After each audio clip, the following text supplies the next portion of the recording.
consolidando una identidad, la historia del Banco de la Provincia de Buenos Aires. El 15 de enero de 1822 se convocó en la ciudad de Buenos Aires, en el antiguo edificio del consulado, a un grupo de vecinos para la formación de un banco. Eso que aparentemente no tiene nada de extraordinario, sin embargo era fundacional de una entidad en el contexto de una situación político-institucional que tenía graves consecuencias para la historia argentina. En 1820 había implosionado el gobierno nacional, la famosa anarquía del año 20, y cada provincia tenía que volver a pensar y diseñar un proyecto institucional. En ese contexto, con la gobernación de Martín Rodríguez en la provincia de Buenos Aires, su ministro de Hacienda, Manuel José García, su ministro de Gobierno, Bernardino Rivadavia, convocan a un grupo de vecinos, en este caso hacendados, comerciantes, algunos de origen nacional, muchos de ellos extranjeros, a la formación de un banco. Y ese banco estaba inscripto en lo que es el contexto de la formación de un Estado en el espacio de la identidad de una provincia. Se estaba gestando una provincia a la cual había que incluirla en el proceso de modernización del modelo capitalista, y eso era fundamental, la consolidación y creación de un banco.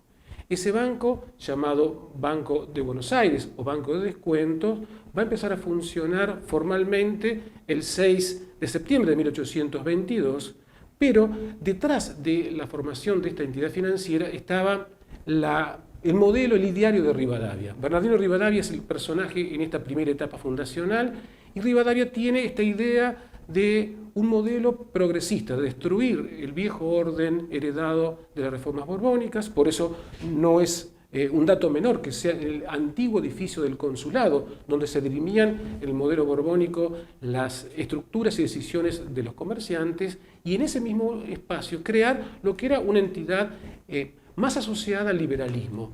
El utilitarismo de Bentham, las ideas liberales de Adam Smith, consolidaban ese progresismo en la construcción de un Estado-nación. Juan Pedro de Aguirre fue el primer presidente de este banco, en un primer directorio formado por 9 miembros de origen dispar, que representaban a esas fuerzas claves, esas fuerzas que podían aportar como accionistas de este primer banco. Una característica importante es que este banco es una sociedad anónima privada.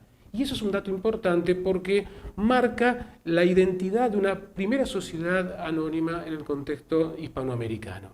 Ahora bien, ese banco, llamado Banco de Descuentos, también se iba a crear con un capital inicial de $1.000.000, en 1.000 acciones de 1.000 pesos cada una. Podía empezar a funcionar cuando se reunieran en 30%, y así empezó a funcionar. Dice la historiografía, nunca terminan de juntarse esas acciones totales, y el banco empezó a funcionar con ese encaje. Ahora bien, ese banco tenía otra función fundamental, tenía la potestad de emisión monetaria. Por lo tanto, la primera moneda en la construcción identitaria de la provincia nace de ese banco. A su vez, tenía el monopolio como entidad única financiera en la provincia, y también el banco tenía la posibilidad de recibir los depósitos judiciales. Por lo tanto, es importante esta primera aproximación de la etapa genética del banco. ¿Cuál es el problema y el momento clave? El 1 de julio de 1824, este gobierno de Buenos Aires pide un préstamo a la Baring Brothers. A ver, en realidad, en el contexto de la construcción de un capitalismo, todo Estado-nación tenía problemas de financiamiento. El Estado de Buenos Aires no era la excepción, y en ese punto la búsqueda de atraer a inversiones extranjeras, en este caso a través del banco que captaba, que seducía a los europeos, que es esta casa prestamista de los hermanos Baring, consigue, bajo la gestión del staff gubernamental, atraer la inversión de 1 millón de libras esterlinas, unos 7 millones de pesos en conversión, y ese 1 millón de libras que venía a fortalecer el sistema financiero bonaerense era clave para la consolidación de este orden jurídico institucional. Ahora bien, dice la historiografía, de 1 millón de libras, terminan viniendo en un 4, un 7% en moneda, el resto viene en letras de cambio, en bonos. Y en ese contexto aparece, teniendo al banco como la entidad necesaria y única para poder hacer justamente este descuento de bonos, de títulos de la deuda, encuentra un problema, que es el problema de la guerra del Brasil. Recuerden ustedes que Rivadavia muta de ser ministro de gobierno a, por una ley de presidencia, transformarse en el primer presidente no constitucional de las Provincias Unidas del Río de la Plata. Este crédito famoso de la Baring luego queda como, en la memoria colectiva, como una de las génesis de la deuda externa argentina y le va a generar muchos problemas financieros luego a la propia provincia. Y acá, en esta primera etapa, de este primer momento, que llamamos un momento genético, es cuando el gobierno de Rivadavia, ya ahora como presidente, nacionaliza el banco. El banco, que era el Banco de Buenos Aires, lo transforma en el Banco de las Provincias Unidas del Río de la Plata, o Banco Nacional, como una sociedad mixta. Segundo momento, de estos 4 momentos que les propongo para poder entender o aproximarnos a la historia de la identidad bonaerense en torno a un banco.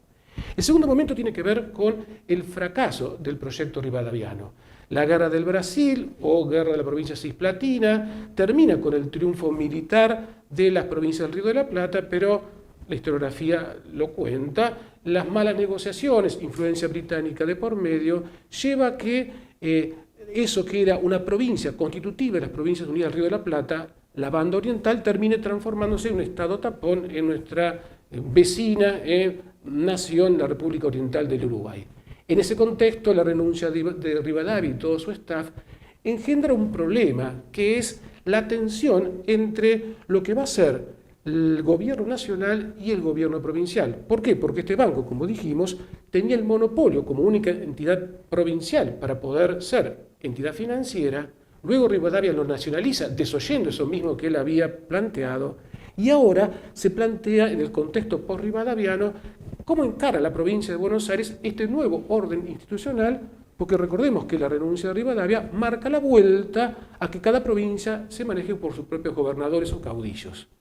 La historiografía ha contado, y bueno, la memoria colectiva rescata esta brutal tensión y guerra civil entre unitarios y federales, y ese contexto permite que un gobernador hacendado, que había participado también en las negociaciones primeras de esta hacienda provincial, Juan Manuel de Rosas, asumido como gobernador entre 1828 a 1829 a 1832 la primera gobernación y 1833 al 52 la segunda, tenga que vérselas con esto, que era un banco estatal que entraba en desuso, pero que ahora tenía que reconfigurarlo a un banco provincial.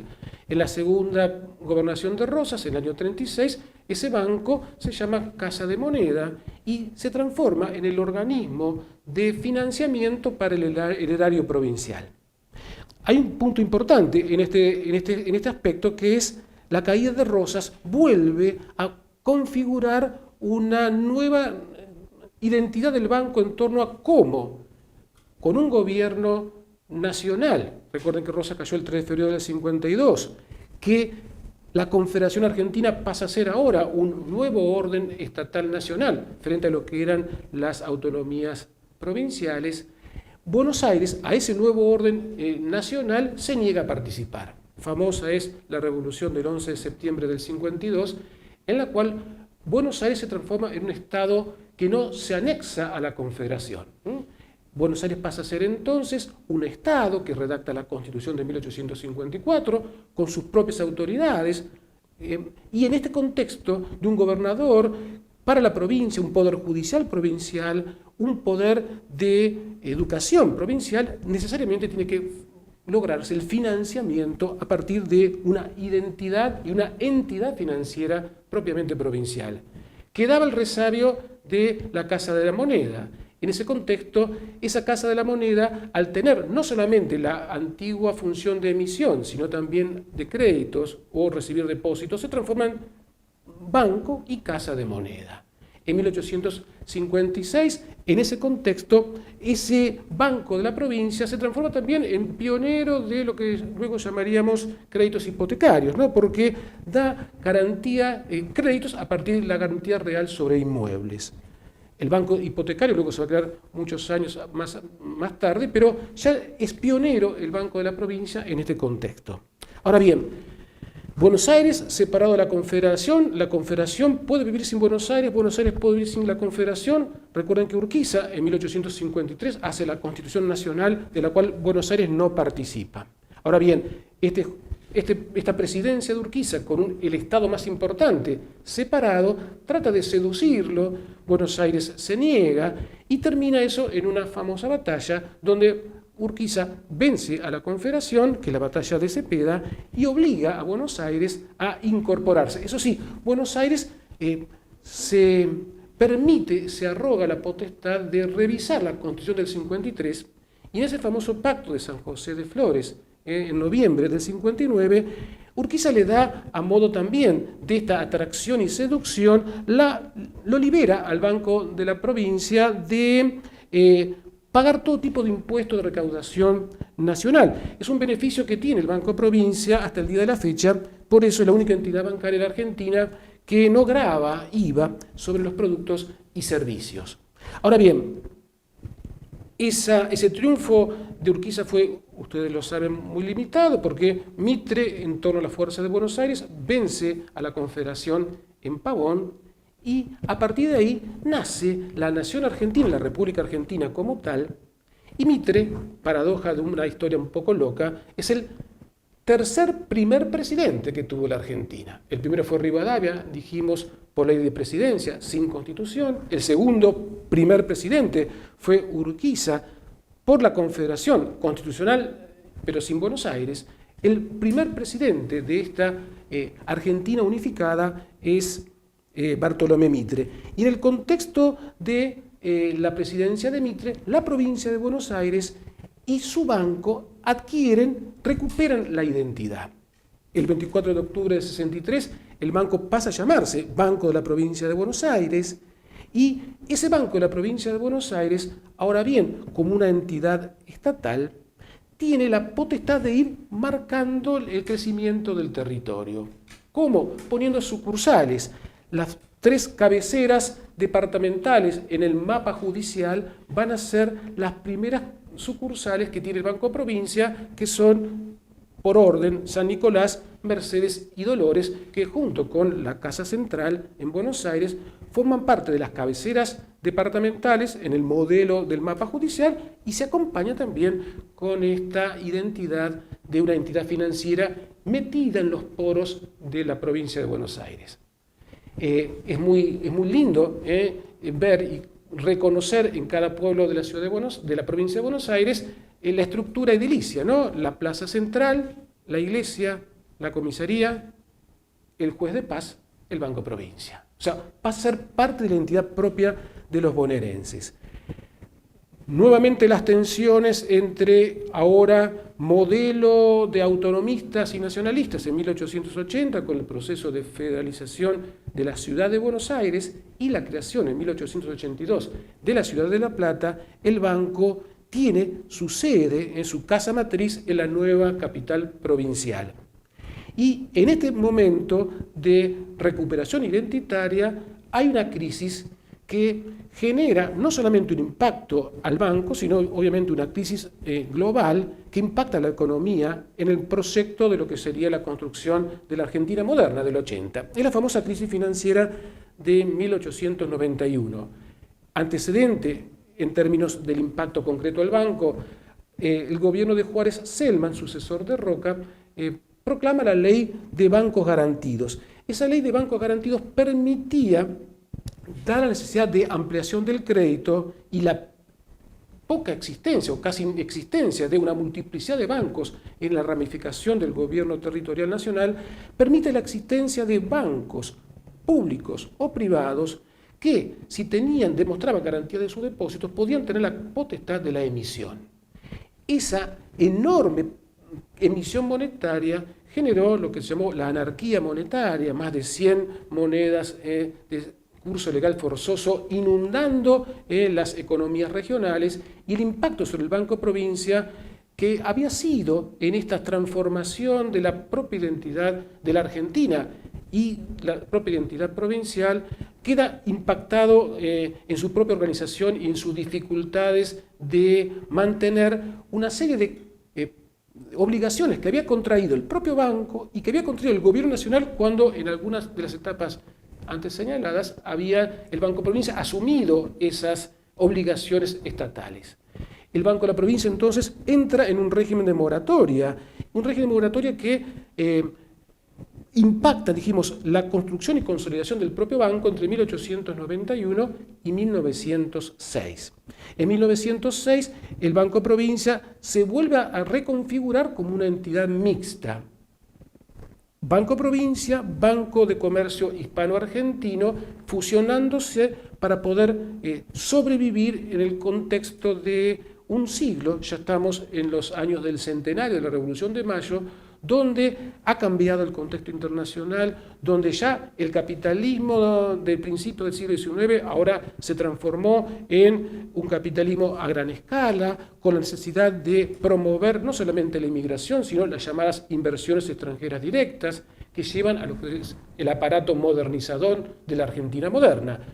Red ferroviaria, instalación de tranvías, mejoras edilicias en los edificios públicos, todo lo que es el sistema de modernización urbano, pavimentación, servicio cloacal, desagües pluviales, electrificación. Estamos en el momento donde se soñó con la Argentina moderna, la Argentina granero del mundo, y en ese contexto el Banco Provincia aparece disminuido por la tensión de haber sufrido la moratoria en las décadas anteriores y aparecer ahora como una entidad mixta asociado, decíamos, a este Banco de Comercio Hispano-Argentino. Cuarto y último momento. El Banco Provincia tiene un momento que marca un clivaje, un parteaguas, que es a principios de octubre de 1946. El 7 de octubre del 46 asume como presidente del Banco Provincia Arturo Jauretche. La imagen de Jauretche, la figura de Jauretche, es una figura fascinante porque había sido parte de la Argentina en los años 30, junto con Raúl Scalabrini Ortiz, de ese grupo crítico a las inversiones extranjeras directas, crítico a lo que consideraban había sido el imperialismo británico, la política británica en el Río de la Plata. Y a su vez, Jauretche, con Scalabrini y el grupo de Forja, habían sostenido el nacionalismo como proyecto y como propuesta. Se encontraba ahora Jauretche siendo parte del gobierno surgido de un golpe de Estado, el golpe del 43, pero que había encarnado a un general, el general Perón, que veía transformar o transfigurar cierta lógica en un proyecto de construcción de un movimiento nacional y popular, también propio de la posguerra, donde la necesidad de la creación de bancos que no solamente sean entidades financieras, sino que acompañen un proyecto de país, con la presencia de Scalabrini, es muy importante. Primera de estas medidas famosas de Scalabrini, bueno, por el decreto 11.554 del año 46, Perón, y a través de la figura de Domingo Mercante, gobernador de la provincia de Buenos Aires, no solamente estatizan, recuerden que era una sociedad mixta, ¿no? En ese momento de la moratoria y la fusión con el Banco de Comercio Hispano-Argentino, sino que la estatización del banco, la nacionalización del Banco Provincia, que consiste concretamente en la compra de los títulos a accionistas privados. Más del 50% del capital emitido está en manos de accionistas privados, ahora pasa a manos del Estado. Y este Banco Provincia, a partir de ese momento y hasta hoy, se transforma en la entidad que acompaña la política económica de los distintos gobiernos. En el caso del 46, presupone un banco que acompaña el proyecto de industrialización, que a través de créditos acompaña también lo que se conoce como modelo de industrialización por sustitución de importaciones. Esto que luego en las banderas del peronismo se llamó la independencia económica. Era fundamental un banco asociado a esta lógica de la independencia económica. En el proyecto más global de Perón, nacionalizando la banca y nacionalizando los depósitos bancarios. En un contexto de la posguerra donde aparecía esto que se conoce como welfare state o Estado benefactor, donde el Estado acompaña al desarrollo de la actividad privada, donde además hay un proyecto de inclusión de vastos sectores de la economía en este círculo virtuoso de aumento de la producción, por lo tanto mayor empleo, por lo tanto mayor demanda de consumo, por lo tanto buenos salarios. El Banco Provincia va a empezar entonces a ser pionero en líneas de crédito que acompañan el proyecto inmobiliario, que acompañan el proyecto de consolidación de pequeñas y medianas empresas, el sistema comercial. Es un banco que, a su vez, por su radicalidad en el mapa provincial, es aquel que puede sostener ese crecimiento, ese modelo de desarrollo. Un dato que no señalamos, pero que se revitaliza con esto que estamos sosteniendo ahora. Cuando fue la debacle, de alguna forma, del banco a principios del siglo XX, en ese proceso de moratoria, cerraron todas las sucursales y habían quedado solamente las 4 originarias. En este contexto del mundo de posguerra, ya vuelve a aparecer el Banco Provincia en una enorme base epidérmica que permeó toda la provincia de Buenos Aires en este proyecto de crecimiento. La Carta Orgánica del Banco es de 1957 y en el artículo 9 hay un punto muy interesante que señala: el banco será el agente financiero del gobierno de la provincia. Por lo tanto, suerte del banco es la misma suerte del gobierno provincial. Hay una simbiosis que a veces, y en muchas situaciones, debido a que entre el 57, su Carta Orgánica, hasta hoy, han pasado muchos gobiernos, muchos modelos, gobiernos civiles, gobiernos democráticos, gobiernos militares. Esto implica, en muchos casos, también que el banco ha sufrido los vaivenes de las miradas sobre la política económica. El banco, según su Carta Orgánica, artículo 18, va a estar formado por un directorio, un presidente, bueno, ese directorio va a ser nombrado por el Ejecutivo con acuerdo del Senado, un presidente y después vocales, 8 vocales que duran 4 años y que pueden ser reelectos. Un dato interesante para ir cerrando, concluyendo, o por lo menos tirar algunas ideas que pueden servir para el pensamiento posterior a la propia identidad del banco y a la propia identidad de la provincia. Es muy interesante estudiar cómo se comportó el banco frente a las crisis cíclicas de la economía argentina. Cómo se comportó el banco frente, por ejemplo, a el cambio del modelo productivista desarrollista con la crisis del petróleo en el 73 a lo que se llamó la economía monetarista. Un banco donde fue eje de la producción y el consumo hasta el 73 y un banco que se transformó luego, en Argentina coincidió con el gobierno militar, de las políticas monetaristas donde solamente se preocupaban por el modelo de atraer capitales y que muchos de ellos terminan siendo capitales no productivos o especulativos. ¿Cómo se comportó el banco a partir de las reformas del modelo general del Estado a partir del 91 con la convertibilidad y el proyecto que el presidente Menem encarnó de transformación de la Argentina, en tanto ahí asociándose a lo que fueron la oleada llamada neoliberal después del consenso de Washington? Cómo ese banco incluso logró transformar o redefinirse en un grupo financiero, el grupo BACPRO. Cómo el Banco Provincia a su vez fue pionero de la inserción laboral de las mujeres. Fue el primer banco que incorporó también a la mujer en su staff. O tuvo también la inserción de otros sectores que hoy son proclives de ser incorporados. Por ejemplo, todo lo que es la incorporación dentro de sus empleados de discapacitados. El banco sigue siendo pionero en esta lógica, aun cuando tiene que vérselas con, por lo que le dice en su Carta Orgánica, ser el agente financiero, no dice del Estado provincial, sino del gobierno, tiene que vérselas quizás también con ciertas incoherencias y caprichos de algunos gobiernos, y eso implica algo que algunos puristas dirían: un banco tiene que ser una entidad autárquica independientemente del humor político o de la mirada política, como en su momento fue en la Carta Orgánica del Banco Central del 35. Otros dicen: no, el banco, impregnado de la propia identidad provincial, se juega los mismos destinos, aún trágicos, de la propia provincia.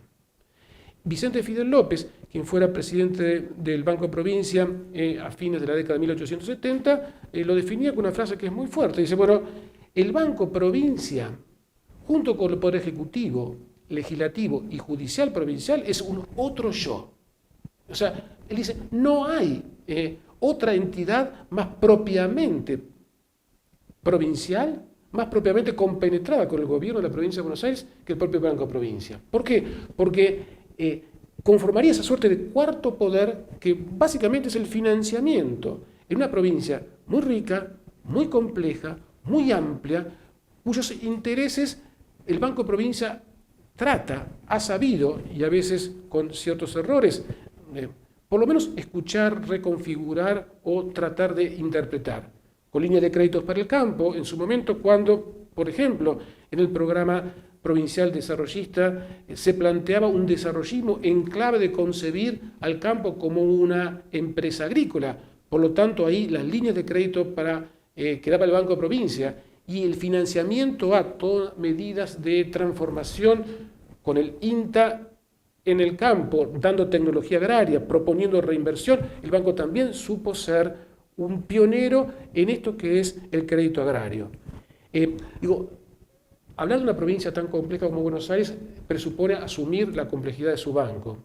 Y en ese contexto es importante señalar, quizás también como una línea de pensamiento y hasta de investigación, quiénes han sido a lo largo de la historia los presidentes del banco. Porque siguiendo esa línea de los presidentes, uno puede interpelar, uno puede ponderar las políticas económicas en general.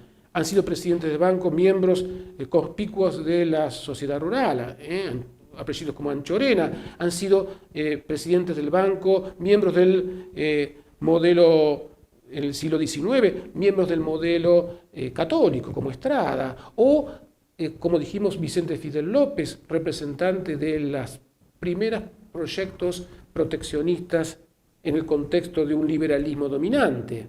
Han sido presidentes del Banco Provincia, Aldo Ferrer, que venía del desarrollismo primero, luego del radicalismo en el contexto de la reconstrucción democrática de Alfonsín. Han sido presidentes del Banco Provincia, quienes se transforman luego en ministros de gobiernos de facto. Entonces, esto creo que también permite identificar a una identidad provincial, una identidad financiera en aquella institución que aparece como propia de una provincia, propio de un contexto y quizás la búsqueda, el análisis de este banco que nos hace de alguna forma parte de la identidad bonaerense sea poder descubrir nuestra propia identidad. Muchas gracias.